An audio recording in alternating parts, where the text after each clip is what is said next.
Bonjour à tous, je vous souhaite une bonne année, à vous et à vos familles. Que Dieu remplisse vos vies de paix, de joie et d'amour. Aujourd'hui, je suis chargée d'un message. Le Seigneur m'a mis un message à cœur de vous dire qu'il n'a pas hésité une seconde à porter la croix. Il a porté la croix pour nous sauver.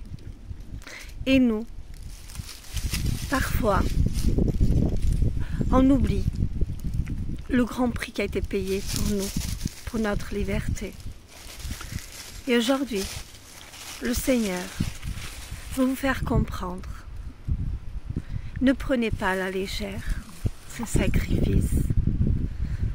Vous voulez voir des miracles dans vos vies. Vous venez voir le Seigneur et vous lui dites, Seigneur, pardonne-moi. Combien de fois vous venez demander pardon au Seigneur? Parce que vous avez péché encore et encore et encore. Chaque fois que vous péchez, est-ce que vous vous rappelez du prix qui a été payé pour vous? De cette croix, de ce sang qui a coulé? Vous savez pourquoi vous péchez encore? Parce que vous n'avez pas compris. Vous n'avez pas compris à quel prix vous avez été racheté. Vous savez, aujourd'hui je vais vous dire, pour ceux qui me connaissent et pour ceux qui ne me connaissent pas, je vais vous dire. Vous savez pourquoi je suis toujours dans la paix, dans la joie? Eh bien je vais vous dire, parce que aujourd'hui mon bonheur ne dépend de rien ni de personne. De rien de ce monde, d'aucune circonstance, aucune situation. Il dépend de Dieu, oui, que de Dieu. Et pourquoi je suis remplie de cette paix, de cette joie à chaque instant? Je vais vous dire pourquoi. Parce que je ne fais rien sans me rappeler à quel prix j'ai été rachetée. Oui. Je n'oublie jamais, avant de faire quoi que ce soit, avant de prendre une décision, avant de vraiment faire quoi que ce soit, je me rappelle toujours à quel prix j'ai été rachetée. Je me rappelle de Jésus, de son amour pour moi.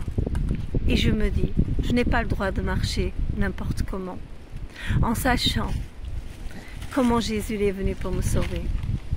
Alors oui, chaque jour, j'examine ma façon de vivre, j'examine ma façon de parler, je m'examine moi-même en fait, en me disant, est-ce que ce que je fais plaît au Seigneur? Est-ce que, quelle que soit la décision que je dois prendre, je me mets à part, et je dis, Seigneur, dis-moi, est-ce que c'est ta volonté? Et je lui confie tous mes projets, je lui confie mon travail, je confie ma famille, je dépose tout entre ses mains, parce que moi, je sais que je suis limitée. Moi, je ne peux rien faire.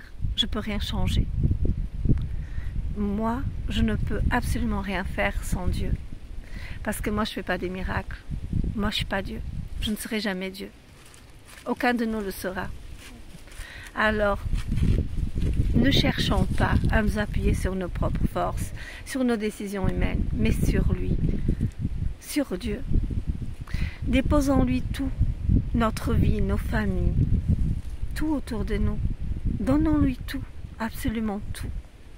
Et faisons-lui confiance. Parce que nous pouvons essayer de faire les choses le mieux qu'on peut, mais jamais on n'arrivera à faire ce que Dieu peut faire, ce que Dieu veut faire. Parce que dans toutes les situations, vous savez, hier c'est passé. Donc je dois apprendre de ce que j'ai mal fait hier pour aujourd'hui faire mieux, m'améliorer. L'année dernière est passée. Je sais ce que j'ai vécu l'année dernière et je sais ce que j'ai appris et je sais ce que je ne veux plus et je sais ce que je veux. Et la chose que je veux, c'est que ma vie soit en accord avec la parole de Dieu, avec la volonté de Dieu, mon Père, de Jésus et le Saint-Esprit. Alors j'invite le Saint-Esprit dans tous les domaines de ma vie, dans ma maison, dans ma famille, dans ma vie chaque jour, dans ce que je dois faire. Quand je sors le matin, Seigneur, je te confie cette journée. Saint-Esprit, je t'invite dans tout simplement. Alors, je vous invite vraiment, vraiment à faire comme moi, à laisser le contrôle de vos vies à Dieu. Parce que